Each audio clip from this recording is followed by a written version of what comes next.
Olá! Nessa aula nós vamos falar sobre a JPA, que é uma importante API que utilizamos em Java para fazer o mapeamento objeto relacional. Vamos lá? Primeira coisa, o que é a JPA?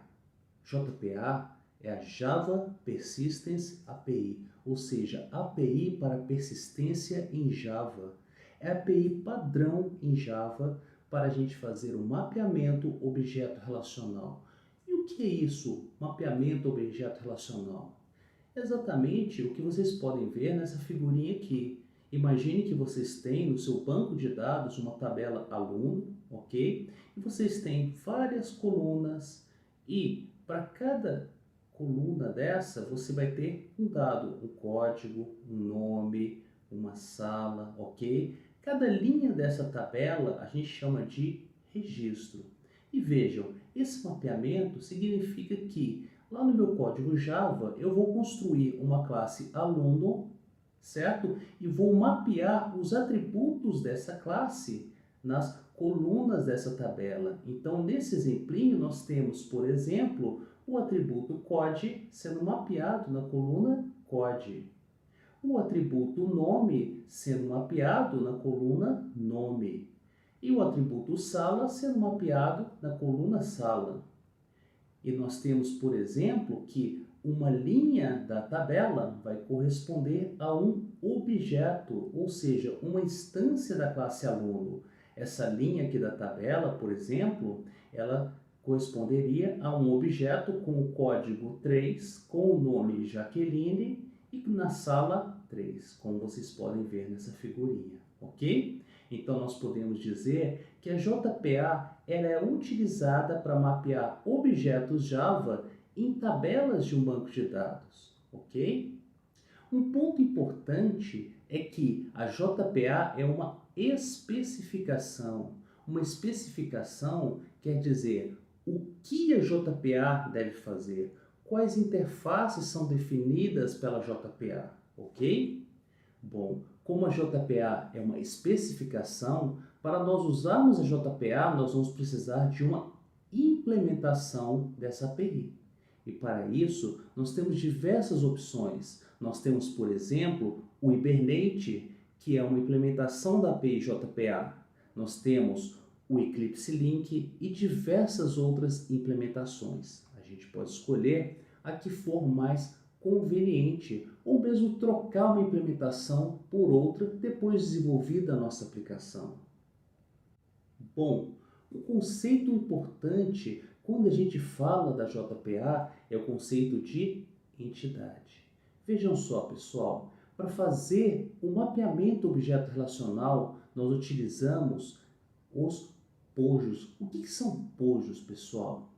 POJOs são objetos que são construídos a partir de classes que contêm apenas atributos e métodos get/set. Ou seja, nós podemos dizer que são objetos, de certa forma, magros. Por quê? Porque eles não contêm regras de negócio, ok? Eles servem simplesmente para armazenar dados, ok? Essas classes, elas vão receber anotações da JPA para que a gente possa fazer um mapeamento objeto relacional. E nós temos aqui, por exemplo, o que seria essas anotações que a gente coloca em uma classe. Vejam, uma classe aluno, a gente adiciona várias anotações da JPA, @entity, @table. Nos atributos dessa classe, a gente pode adicionar também outras anotações como @id, @column, ok? Nós vamos falar sobre essas anotações logo em seguida. Um ponto importante é que as nossas entidades, ou seja, as nossas classes que foram mapeadas com anotações da JPA, elas podem ainda estar relacionadas com outras entidades. Veja, a classe aluno, ela pode ter um atributo que tem o tipo semestre, ok? Ou seja, um objeto do tipo aluno tem dentro dele um objeto do tipo semestre. E existem também anotações que são utilizadas para fazer esse relacionamento com outras entidades, que nós também vamos estudar em seguida. Dentro da JPA existe uma coisa muito importante, que é o Entity Manager. E por que ele é tão importante? Porque é o objeto que nós vamos utilizar para persistir e para recuperar objetos do nosso banco de dados, ok? É o Entity Manager que vai ser responsável por lidar com o SQL, mapeando registros das tabelas em objetos. Ou seja, quem vai prover para a gente essa abstração do banco de dados na forma de objetos é o Entity Manager. Por exemplo, vejam esse código aqui. Esse código é utilizado para cadastrar um novo aluno, certo? Então o método recebe um novo aluno. Vejam, eu obtenho o meu Entity Manager e para salvar o aluno eu simplesmente chamo o método persiste, passando essa minha instância de aluno. Reparem que eu não escrevi nenhum código SQL, nenhum insert, e apenas essa chamada de persiste faz com que esse meu aluno seja inserido no banco de dados, ok? Então o Entity Manager ele vai gerar, por, vamos assim dizer, debaixo dos panos, o código SQL necessário para que esse aluno seja persistido do banco de dados.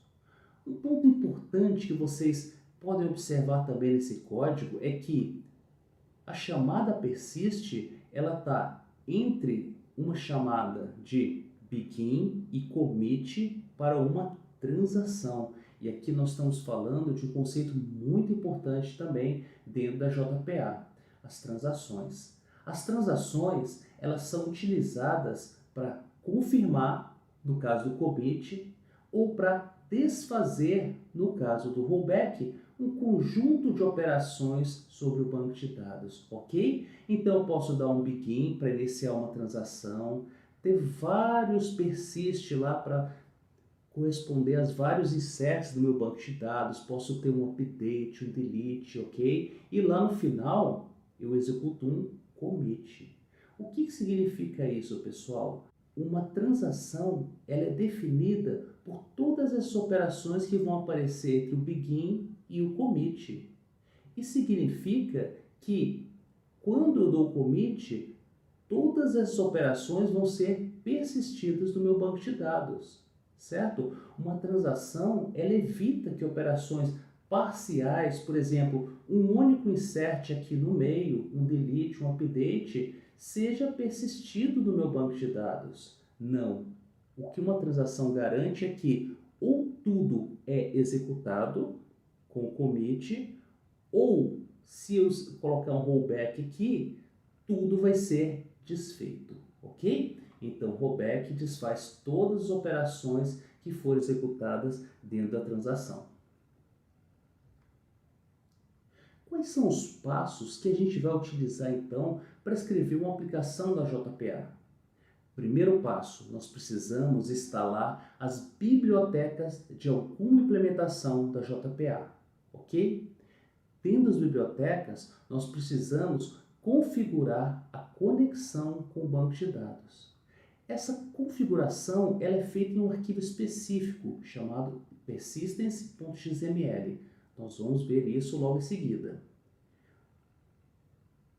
O passo seguinte consiste em adicionar anotações da JPA nas classes que vão ser as nossas entidades, ou seja, nas classes que serão mapeadas em tabelas do banco de dados. Em seguida, nós precisamos escrever código para obter o Entity Manager a partir da API da JPA e nós vamos então usar esse Entity Manager para consultar e para atualizar dados do banco de dados, ok? Esses então são os passos que a gente usa para escrever uma aplicação da JPA. Primeiro passo, instalar bibliotecas. Como a gente está utilizando aqui um projeto no Spring, o que nós precisamos fazer é ir lá no arquivo .xml, ok? Que é o arquivo do Maven, e nós vamos então adicionar uma nova dependência. No caso, pessoal, nós vamos adicionar aqui a dependência do Hibernate, essa implementação que a gente está escolhendo para utilizar nesses nossos exemplos, ok? Então vamos lá. Nós precisamos então adicionar as bibliotecas de alguma implementação da JPA no nosso projeto Java, ok? Nesse caso, eu estou escolhendo uma implementação do Hibernate. E nós podemos fazer isso, ok? Adicionando uma nova dependência no arquivo .xml. É o que nós estamos fazendo, vejam. O arquivo .xml, nós estamos adicionando uma nova dependência aqui, ok? Então, como o Hibernate ele provê uma implementação da JPA, nós estamos então adicionando essa dependência do .xml. Passo seguinte, configurar uma conexão com o banco de dados. Para isso, nós precisamos criar um arquivo chamado persistence.xml, ok? E a gente coloca dentro dele um conjunto de propriedades que vão definir a conexão ao banco de dados, ok? Então, vocês vão ver que esse arquivo é um arquivo XML. Ele tem uma tag persistence que fecha com /persistence lá embaixo. Dentro de persistence, a gente tem uma tag aqui chamada persistence unit, ou seja, unidade de persistência. E aqui nós damos um nome. Esse nome vai ser importante. Nós vamos precisar dele para criar uma fábrica de Entity Manager, que a gente vai ver logo em seguida, ok? E dentro dessa unidade de persistência, nós definimos um conjunto de propriedades, que são as propriedades para conexão no banco. E vocês vão observar que a gente tem aqui, nessas propriedades, a URL. Vejam, a URL é a mesma que a gente utilizou lá no exemplo de JDBC. O usuário do banco, no caso nós estamos usando o usuário root. A senha do banco, estamos usando a senha em branco, nesse caso, com MySQL, ok? O driver que vai ser utilizado para conexão no banco, que no caso é o driver do MySQL. Tem algumas outras propriedades que a gente está configurando aqui, que é o dialeto que vai ser utilizado pela JPA. No caso, o dialeto é MySQL, certo? E algumas outras duas propriedades aqui do Hibernate para mostrar ali no nosso console os SQLs que estão sendo gerados, para formatar o SQL, ok? Um ponto importante é que nós utilizamos então esse arquivo para configurar a conexão com o banco de dados. E também, vejam só, esse é um ponto muito importante. Esse arquivo precisa ser armazenado lá no nosso projeto Spring, na pasta source main resources metainf. Ou seja, isso aqui quer dizer o seguinte: na hora que essa aplicação for executar, tudo que está em resources vai para o class path. Ou seja, essa pasta metainf, onde está o persistent.xml, também vai lá para o class path. Então, no class path, você tem que ter uma pasta metainf, ok? E esse arquivo lá dentro, para que a JPA possa encontrar a conexão com o banco, ok? Bom, o passo seguinte é adicionar anotações da JPA nas nossas classes, nas classes que serão as nossas entidades. Aqui nós temos um exemplo e algumas anotações que a gente pode adicionar. Por exemplo, vamos lá, temos aqui a minha classe aluno e eu estou adicionando uma anotação @empty. O que essa anotação quer dizer? Essa anotação quer dizer que essa classe é uma entidade da JPA, ok? Então, é uma anotação marcadora. Ela serve para dizer para a JPA, olha, essa classe aqui eu vou utilizar ela para fazer o mapeamento em uma tabela do banco de dados. E que tabela é essa? É a próxima anotação, @table, onde eu digo qual é o nome da tabela do banco de dados aonde essa classe está mapeada, ok? Vamos para o campo seguinte. Nós sabemos que toda tabela no banco de dados ela tem uma chave primária. E como nós estamos mapeando uma classe numa tabela no banco de dados, nós precisamos dizer qual o atributo da classe que vai estar mapeado na chave primária da tabela. E para isso nós usamos a anotação @id, ok? Quando eu coloco um atributo da classe com a anotação @id, eu estou dizendo que esse atributo ele corresponde à chave primária da tabela, ok? Nós sabemos que a nossa tabela, lá no banco de dados MySQL, que tem a chave primária ID, ele também é um campo cujo valor é auto-incrementado. Lembram? A gente não informa o valor para esse campo. Quem define o valor para esse campo é o MySQL, ok? Para dizer isso, que nós não vamos fornecer um valor para esse campo, ou seja, que o banco de dados é que vai estar responsável por gerar um valor para esse campo, nós precisamos adicionar essa anotação aqui, ó, generated value. Qual a estratégia de geração de valor para esse atributo da classe, ok? Identity, ok? Na prática, vocês vão colocar essa anotação com esse valor identity aqui, certo? E nós temos também uma outra anotação, e essa é bem simplesinha, chama-se @column.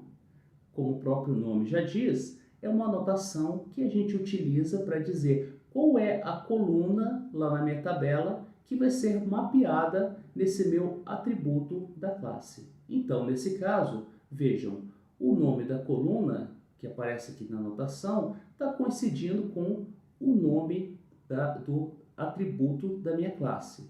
Mas isso nem sempre é verdadeiro, ok? Nesse caso está coincidindo, mas poderia ser diferente. Eu poderia ter aqui na minha classe, por exemplo, um atributo chamado ID e lá na minha tabela o meu campo se chamar ID aluno, ok? Muita atenção nesse ponto então, tá? Ou seja, essa anotação @column ela é utilizada para mapear colunas da tabela no banco de dados em atributos da classe, ok? Também é importante dizer que cada uma dessas anotações, pessoal, corresponde a um import. Eu preciso desses importes aqui na minha classe aluno para que esse código possa compilar. Por exemplo, vejam lá, a anotação @ent, para usar ela, eu preciso de um import na minha classe, que é esse import aqui, ó, entity, no pacote JavaX persistence, ok? Caso contrário, meu código não vai compilar. Se você estiver escrevendo essa classe no Eclipse, basta você digitar aí Shift Ctrl O, que o Eclipse automaticamente vai adicionar esses imports para vocês, ok? Fica aí a dica. Veja como é que funciona o mapeamento objeto relacional. Olha só, eu tenho uma tabela no banco de dados, essa minha tabela é a tabela de aluno. Então vejam, eu tenho uma coluna ID e ela vai ser mapeada, veja, no meu atributo ID. Por quê? Porque eu disse lá na minha anotação @column que o nome da coluna onde esse atributo do tipo integer está sendo mapeado se chama ID, ok? Então, name ID significa coluna ID da tabela. Da mesma forma, vocês vão ver a minha coluna nome está sendo mapeada aqui no @column name igual a nome, ok? Então, está dizendo que esse atributo, que por um acaso tem o mesmo nome, ok? Nome, está batendo com essa coluna, ok? Está mapeado nessa coluna do banco de dados. Da mesma forma, ó, a coluna sexo está mapeada no atributo sexo, a coluna semestre está mapeada no atributo semestre, ok? Então, na hora que esse programa executar, vejam, eu tenho a minha tabela aluno, que corresponde à classe aluno. Então, uma linha dessa tabela aqui, ó, vai corresponder a um objeto do tipo aluno. Ou seja, quando for criado um objeto aqui da classe aluno, eu posso ter nesse objeto, por exemplo, os valores dessa linha aqui, ó. 4 no campo ID, júnior no campo nome, masculino no campo sexo e terceiro no campo semestre, ok? É isso que faz o mapeamento objeto relacional. Vamos então fazer uma revisão dessas anotações da JPA. Nós vimos que a anotação @entity, vejam para que ela serve. @entity marca a classe como uma entidade da JPA, ok?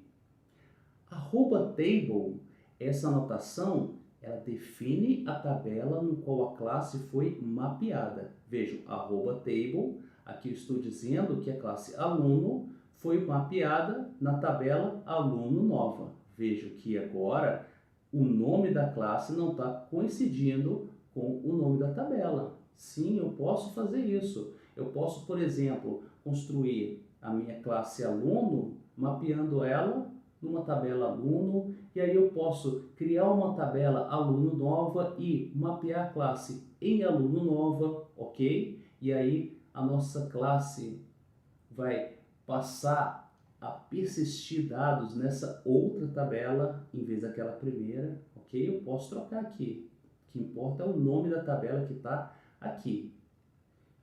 Olha só, a nossa anotação ID, ela serve para definir o atributo da classe que corresponde à chave primária da tabela. Veja que a tabela aluno nova, ela tem um campo ID que é a PK, ou seja, chave primária da tabela. Quando eu anoto um atributo com ID, eu estou dizendo que este atributo ele corresponde à chave primária da minha tabela, ok? Está sendo mapeado nessa chave primária. Essa anotação generated value, ela vai definir qual é a estratégia de geração da chave primária. No nosso caso, nós estamos usando a estratégia de geração identity, que está dizendo que o valor deste atributo vai ser gerado automaticamente pelo banco de dados. Esse campo ID, ele é auto-incrementável, ou seja, o banco de dados é que vai gerar o valor para esse campo aqui da minha tabela, ok? Muito bem, e a anotação @column, nós já vimos que o que ela faz é, ela define qual é a coluna da tabela no qual que está sendo associado ao atributo da classe, ok? Então eu tenho aqui @column para dizer que essa coluna da tabela, coluna nome, está sendo mapeada no atributo nome da minha classe, ok? Passo seguinte, como então a gente consegue obter um Entity Manager? Para obter uma instância de Entity Manager, a gente precisa antes criar uma fábrica de objetos desse tipo. Ou seja, a gente precisa criar um Entity Manager Factory. Bom, aí vocês devem estar perguntando, e para que eu preciso dessa Factory? Pessoal, aí já vem da especificação da JPA, ok? A JPA definiu dessa maneira e é dessa maneira que a gente tem que utilizar. Mas uma factory, seguindo a ideia de padrões de projeto, a responsabilidade dela é criar Entity Manager. Por isso que ela chama factory, fábrica, ok? Para obter uma fábrica de Entity Manager, a gente faz o seguinte, a gente pega a classe Persistence e chama o método Create Entity Manager Factory e passa para ele um texto. E que texto é esse? Vamos lá, lembram quando eu falei para vocês que é importante aquele nome lá no arquivinho persistence.xml? Olha lá, lá a gente definiu uma persistence unit com o nome de Católica PW, ok? Programação Web. Vejam, esse nome é o nome que você vai colocar aqui, ok? Esse texto que você definiu como nome da sua unidade de persistência é exatamente o texto, o nome que você vai usar aqui para que a classe Persistence crie o seu Entity Manager Factory, ok? Feito isso, tendo a nossa Factory, agora a gente chama o método Create Entity Manager para obter uma instância de Entity Manager. Com o Entity Manager, a gente vai ver logo em seguida, a gente consegue então escrever consultas, alterações, inclusão, exclusão no banco de dados, ok? A gente consegue executar operações no banco de dados. Importante, sem escrever comandos SQL, ok? Depois que a gente termina de usar então o nosso Entity Manager, faz operações, a gente fecha a fábrica chamando close, ok? Então esse é o cenário comum de uso que vocês vão encontrar nas aplicações que usam JPA. E para usar o Entity Manager, a gente vai poder chamar um conjunto de métodos. Vamos lá. Que métodos são esses? E o que eles fazem? Primeiro, nós temos o método persist. Nós passamos para o persist um objeto, ou entidade, vamos assim dizer, ok? E o que o persist vai fazer? Ele vai salvar essa nossa entidade no banco de dados. Veja um exemplo de código. Nós temos aqui a nossa transação, begin, temos o commit e o nosso persist aparecendo lá entre o begin e o commit, ok?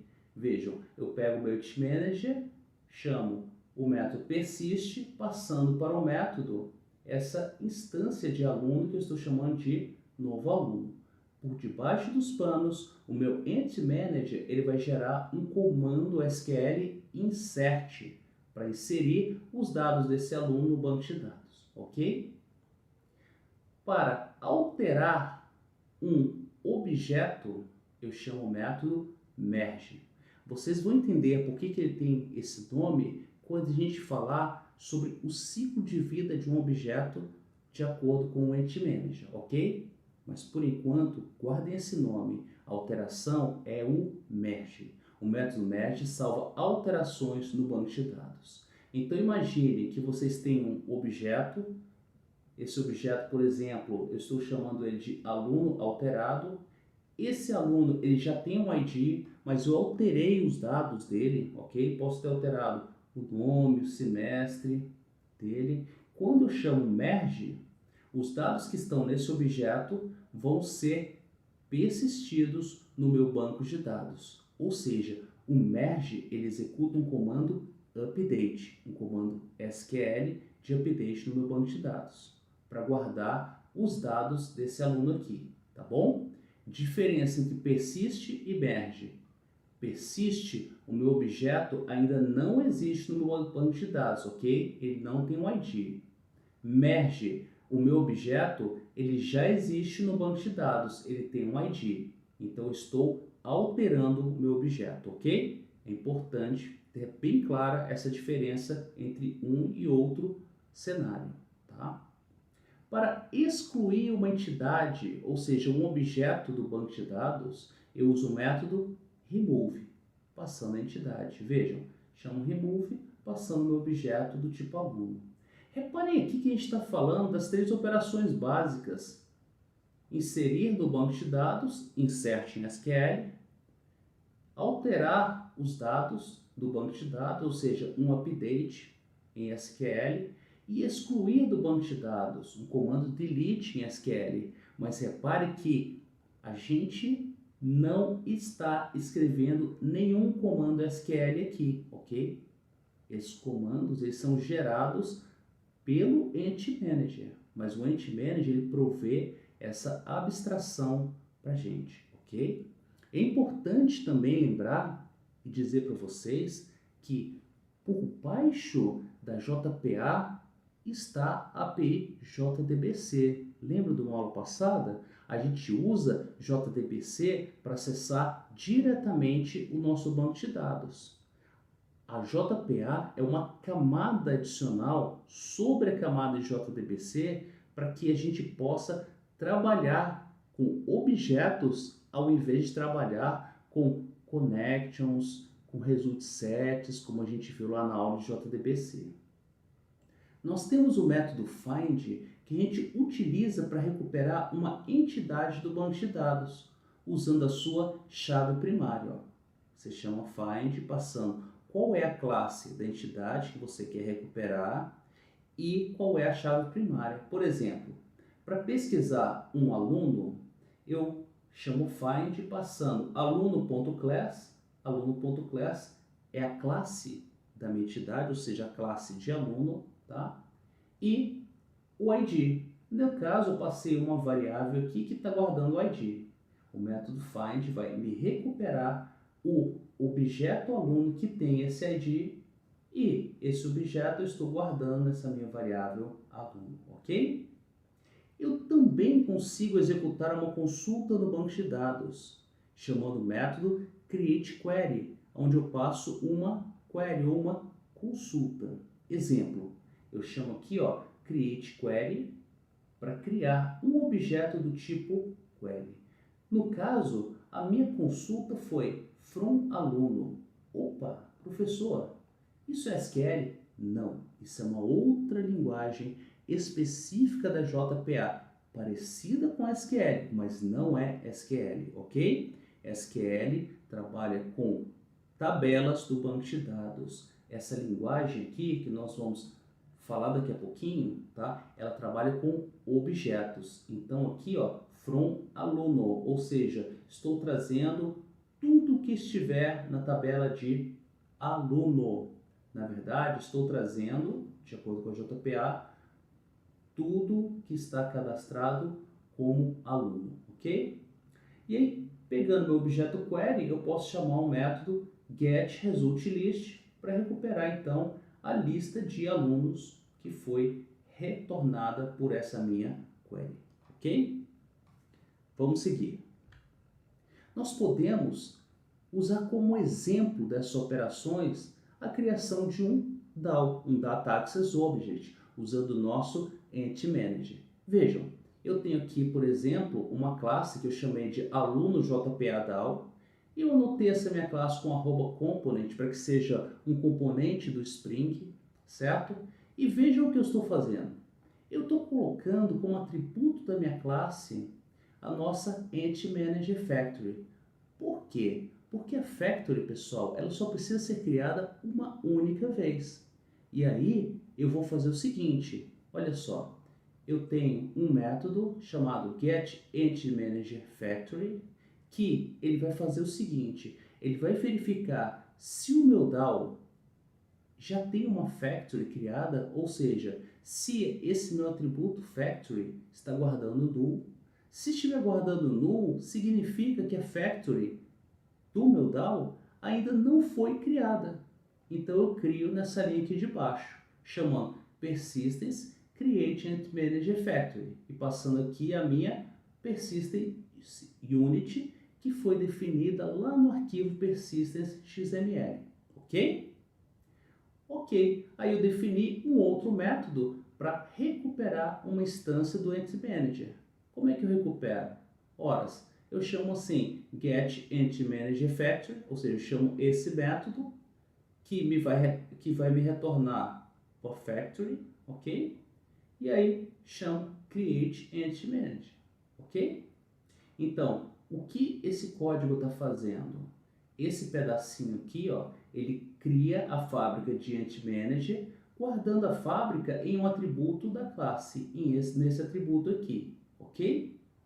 E nós podemos obter um Entity Manager para fazer as nossas operações no banco de dados, chamando o método getEntityManager, ok?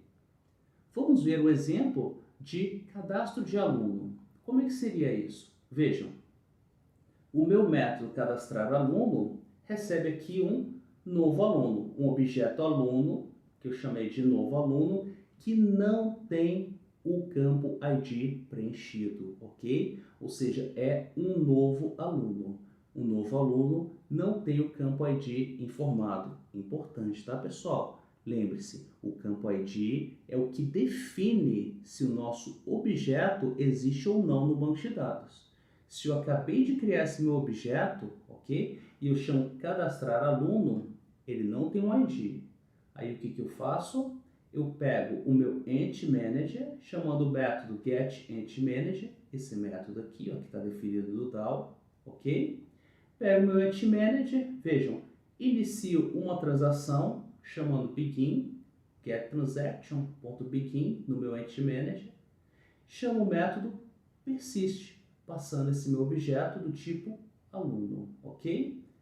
Esse meu objeto, então, ele vai receber no campo ID um valor, que é o valor de persistência dele, o valor que foi atribuído para aquele registro que foi criado no banco de dados e que corresponde ao campo ID, ok? Por isso que eu estou retornando esse meu objeto novo aluno aqui, porque quando eu chamo persist, esse meu objeto, a própria JPA já faz isso. Ela vai setar nesse meu objeto o campo ID. Então, estou retornando esse meu novo aluno com o campo ID setado, ok?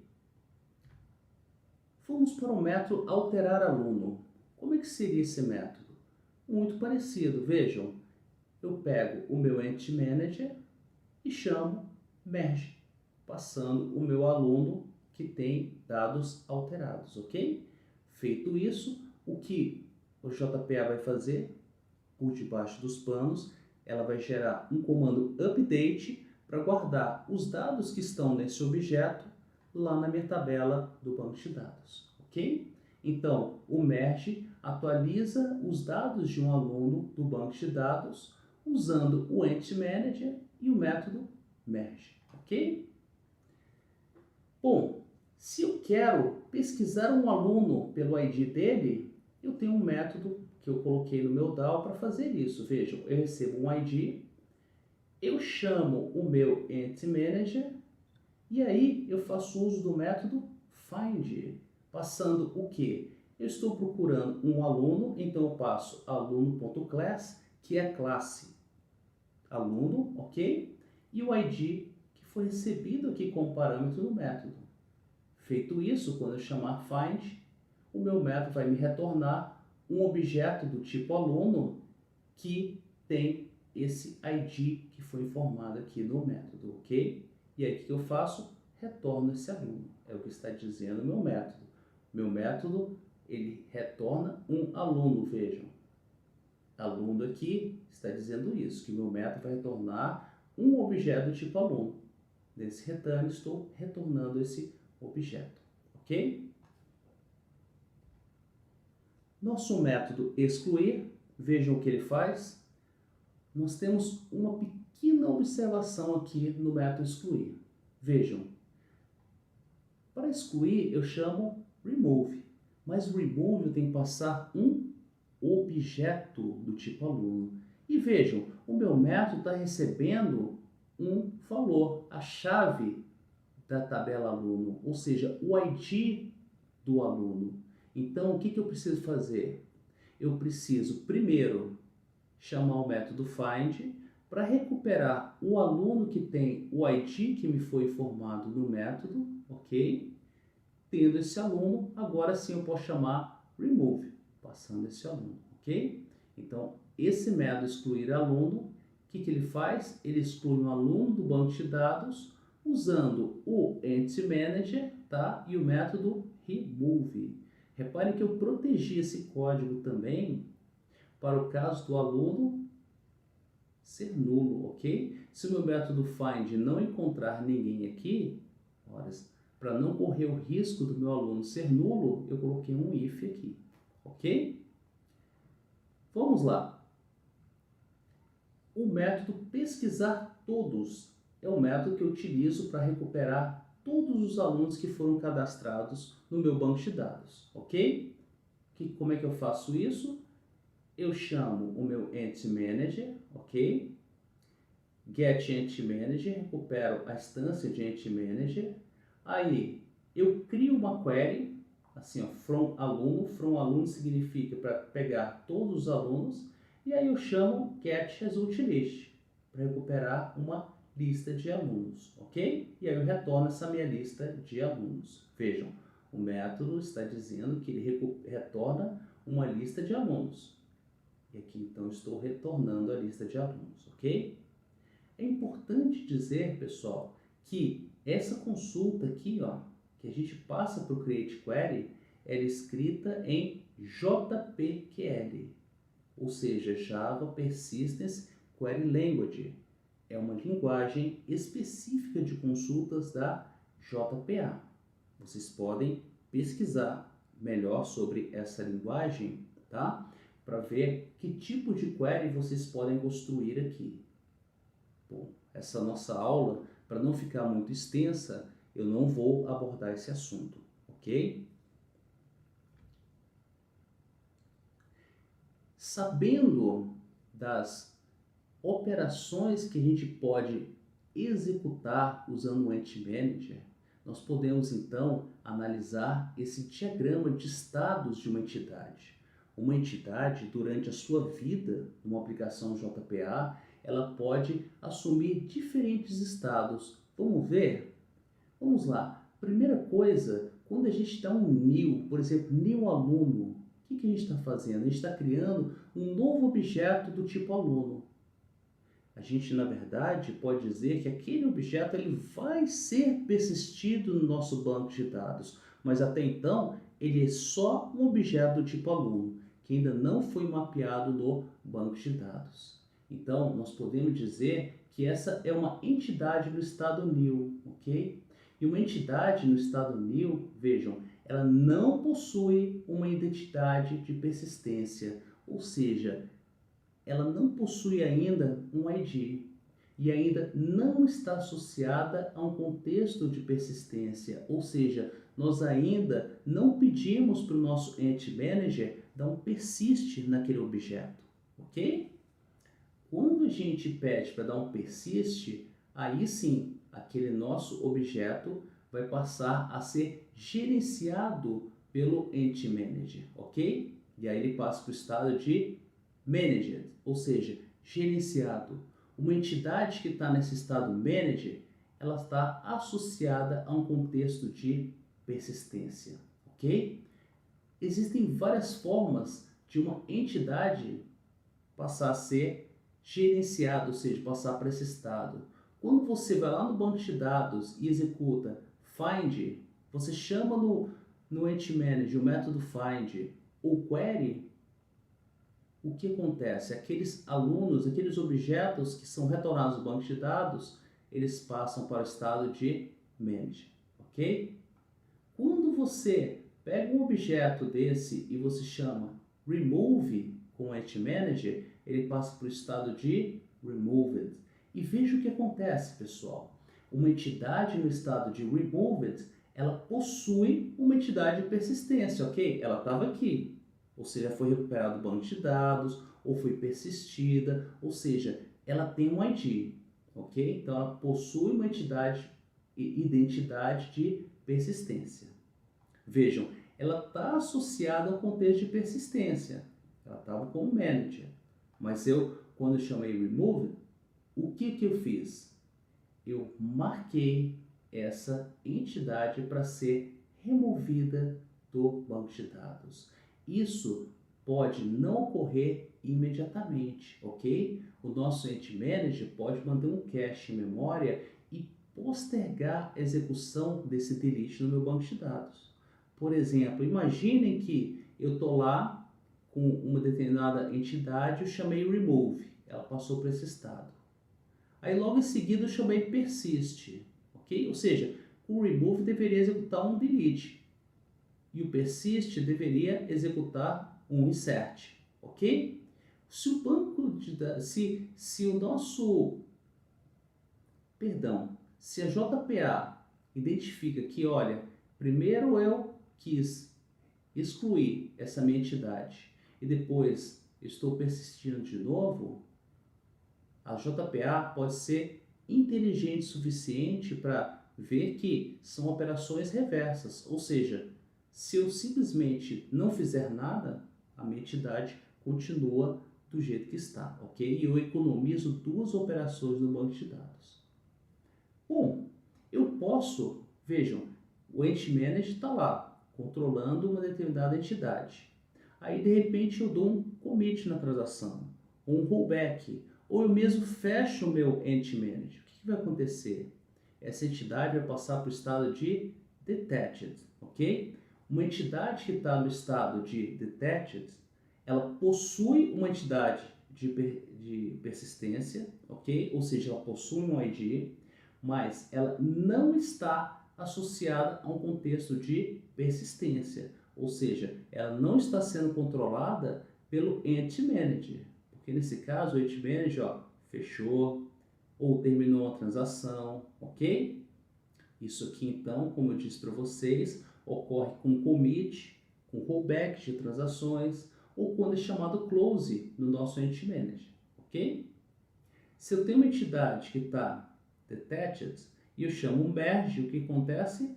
Ela passa para o estado de manage, passa a ser controlada novamente pelo Entity Manager, ok? Vamos falar de um outro assunto que é muito importante quando a gente fala da JPA. Associação entre classes ou associação entre entidades. Como a gente viu lá no início da nossa aula, a gente pode ter uma classe que tem como atributo uma outra classe, ok? Como aluno pode ter como atributo um objeto do tipo semestre, ok? Ou uma lista de semestres. Vejam, eu posso ter aqui um atributo do tipo semestre, eu posso ter uma lista de alunos lá na nossa classe semestre, ok? Ou na minha classe aluno eu posso ter uma lista de cursos, ok? E aí entram essas outras anotações da JPA. One-to-one, many-to-one, one-to-many, many-to-many. Vamos ver? One-to-one significa o seguinte: cada entidade tem exatamente uma referência para outra entidade. Então, por exemplo, se eu disser que lá na minha classe aluno, eu tenho um atributo do tipo semestre, eu posso usar o one-to-one aqui para esse atributo, ok? E nesse caso estou dizendo, olha, eu tenho na minha classe aluno exatamente um único objeto do tipo semestre, ok? Com many-to-one e one-to-many, nós vamos ver aqui, ok? Nós temos a situação onde uma entidade ela tem uma referência para outra entidade, ok? E essa outra, ela contém uma lista.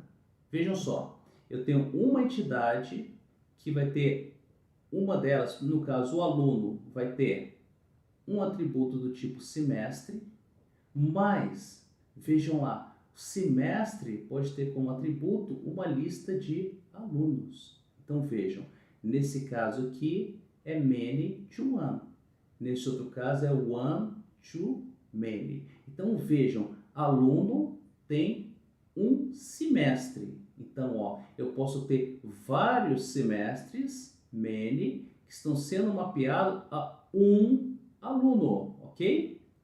E esse outro caso aqui inverso?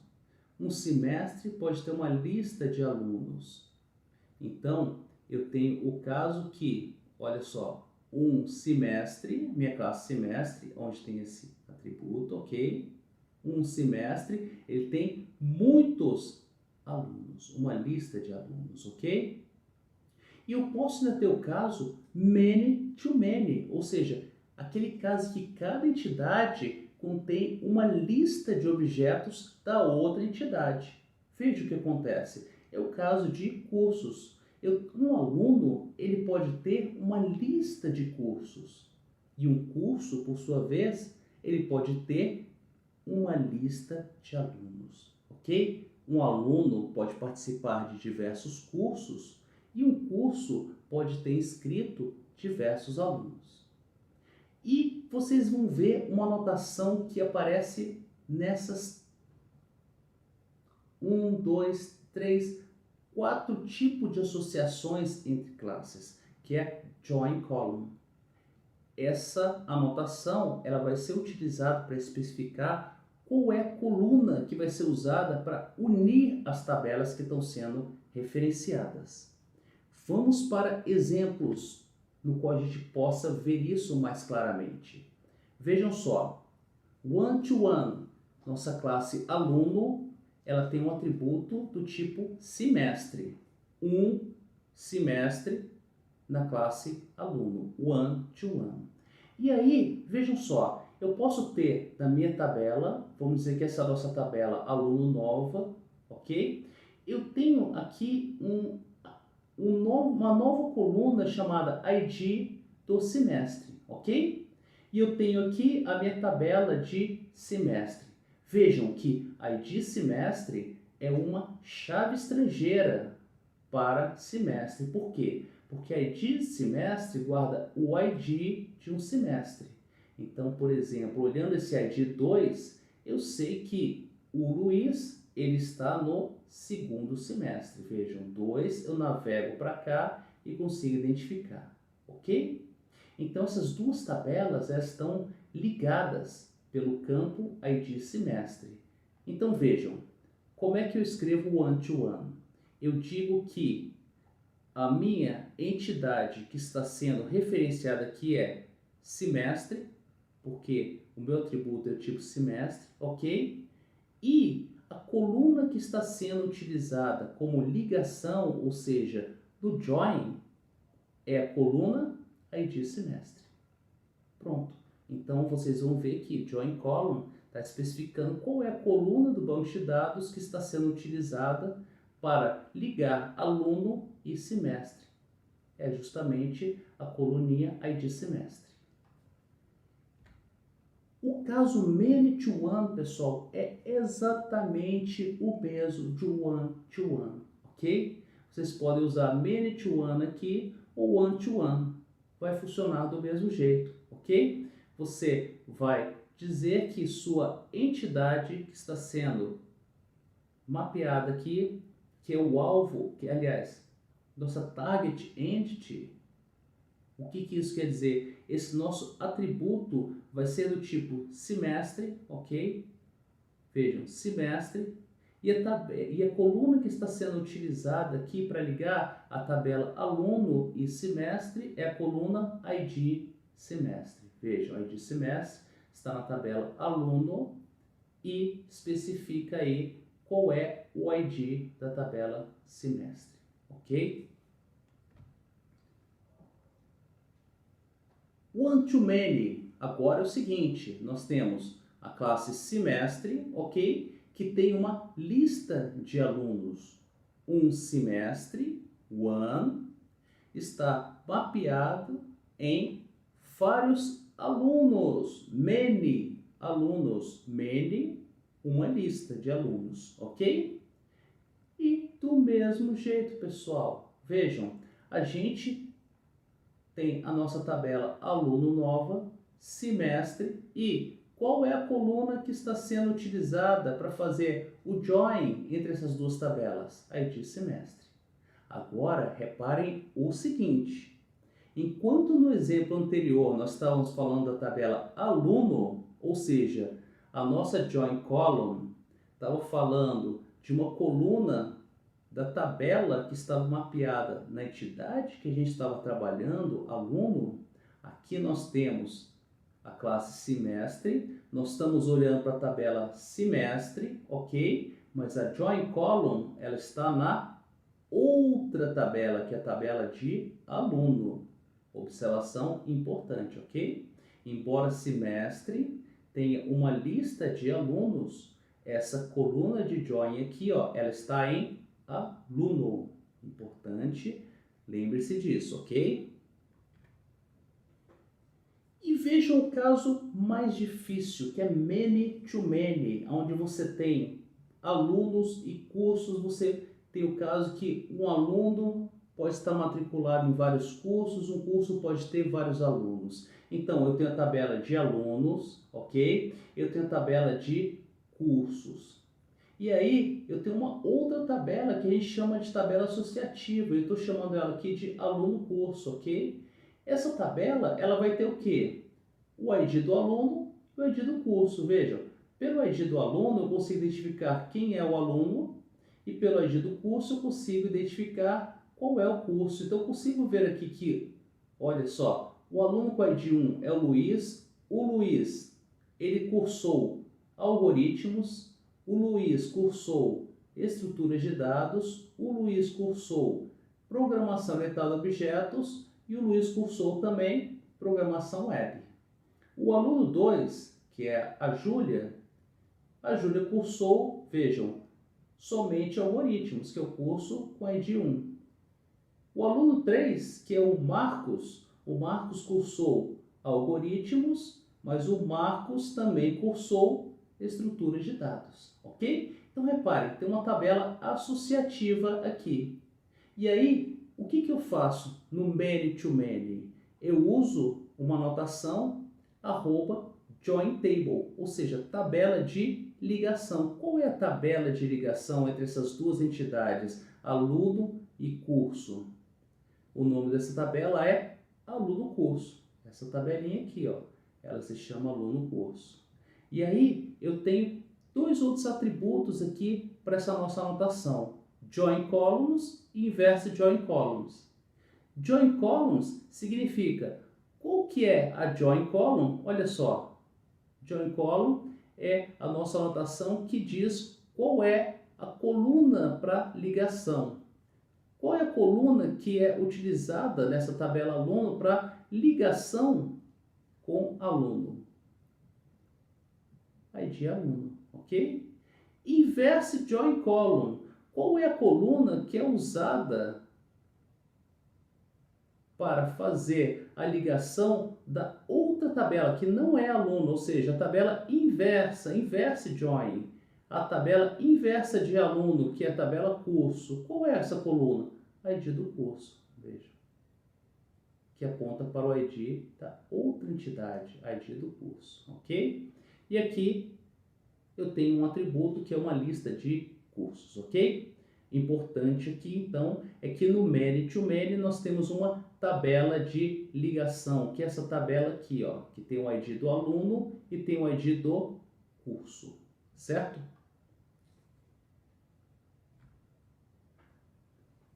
Tendo falado tudo isso sobre a JPA, eu queria mostrar uma outra coisa, mas agora do Spring.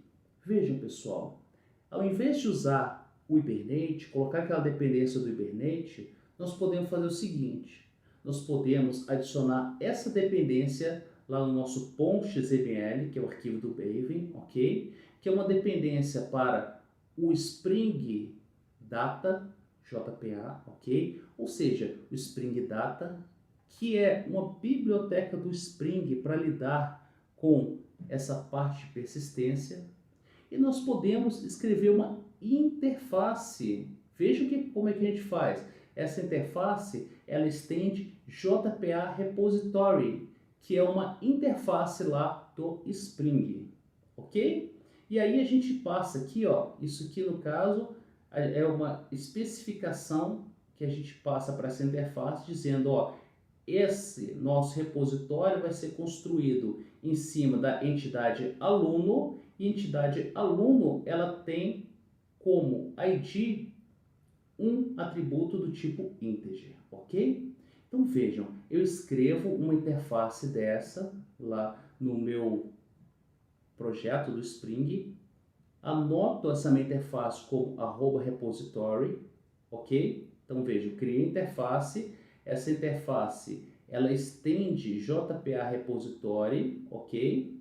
Nós informamos nessa interface qual é a entidade que está sendo tratada pelo repositório, ou seja, aluno, ok? E qual é o tipo do campo, do atributo que foi anotado com @id, integer. Veja o que o Spring vai fazer. O Spring ele vai implementar essa nossa interface, e vai prover automaticamente métodos para incluir, alterar, excluir e pesquisar alunos. Vejam só de escrever aquela interface que não tem código nenhum, eu já tenho disponível ali, ó. Se eu pegar e, por exemplo, colocar em uma classe controller minha, um auto-wired, ali aluno repositório, chamando isso de DAO, na verdade não é um DAO, né? Na verdade é um repository, mas tudo bem, né? Para o nosso propósito aqui, vamos tratar isso como se fosse um DAO. Vejam só, esse nosso auto-wired vai fazer o seguinte, o Spring ele vai injetar, vai dar um new, vai criar um objeto do tipo aluno repository, ou seja, um objeto que implementa aquela nossa interface e que já tem os métodos para salvar, alterar, excluir e pesquisar entidades. Que métodos são esses? Vejam só, save, que você passa uma entidade, que é o método que pode ser usado tanto para criar quanto para alterar uma entidade e que retorna a entidade. Veja como é que eu uso. Eu pego esse meu DAO aqui, ó, e aí eu chamo save, passando o meu objeto aluno, e ele me retorna o aluno que foi salvo ou alterado, ok?